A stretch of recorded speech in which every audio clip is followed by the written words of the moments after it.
Bonjour, je m'appelle Daniel Caniz, je suis doctorant à l'Université d'Aix-Marseille, au laboratoire au LESA, et le titre de ma thèse c'est Quentin Dupieux, un cinéma entre des orientations esthétiques et éthiques.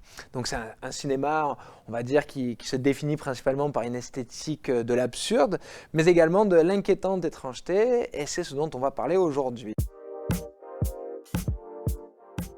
L'inquiétante étrangeté, c'est cette désorientation, cette perte de repères qui a été définie par Freud dans une note de bas de page dans un premier temps, et il a vécu ceci, donc c'est une expérience assez déplaisante qu'il a vécue.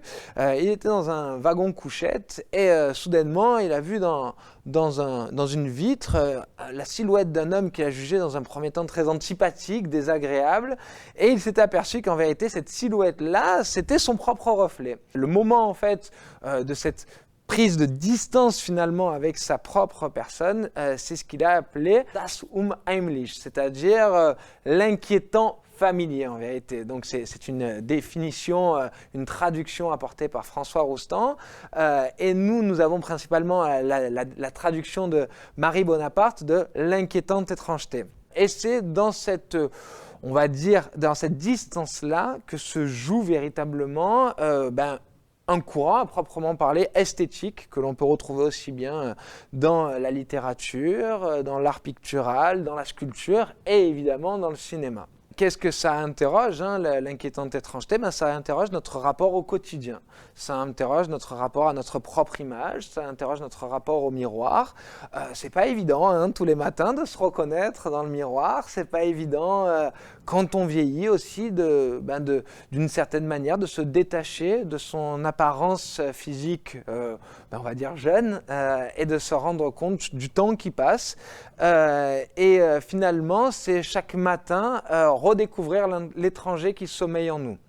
Donc évidemment, quand on parle d'étranger, on pense tout de suite à Camus, et évidemment c'est cette notion-là qui est hautement philosophique aussi, dans l'inquiétante étrangeté, qui vient interroger aussi notre rapport à la réalité. Est-ce que finalement la réalité émane de nous, ou au contraire est-ce qu'elle nous arrive?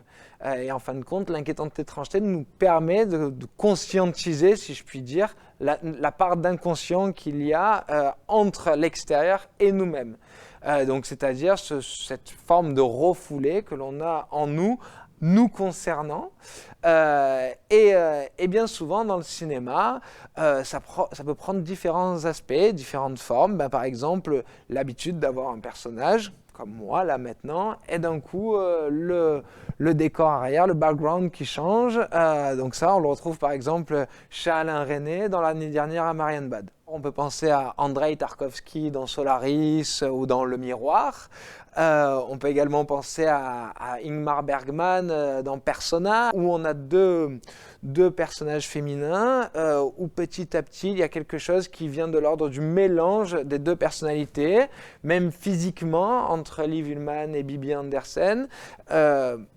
Phénomène que l'on retrouve également chez un très grand réalisateur qui est David Lynch. D'ailleurs, le choix du lieu, donc l'Eden Cinema, avec ses couleurs rouges et noires, et en même temps, en tant que berceau du cinéma mondial, on a trouvé qu'il y avait quelque chose de très lynchéen, et qu'en même temps, on pouvait un petit peu peut-être représenter cette forme d'inquiétante étrangeté à travers les travelling qu'on peut retrouver très bien chez Ingmar Bergman, que chez Tarkovsky aussi. Mais pour en revenir au réalisateur sur lequel je travaille, donc Quentin Dupieux, a régulièrement recours à l'inquiétante étrangeté, aussi bien donc dans un extrait, dans un film comme Wrong, où on a un échange du quotidien entre deux voisins.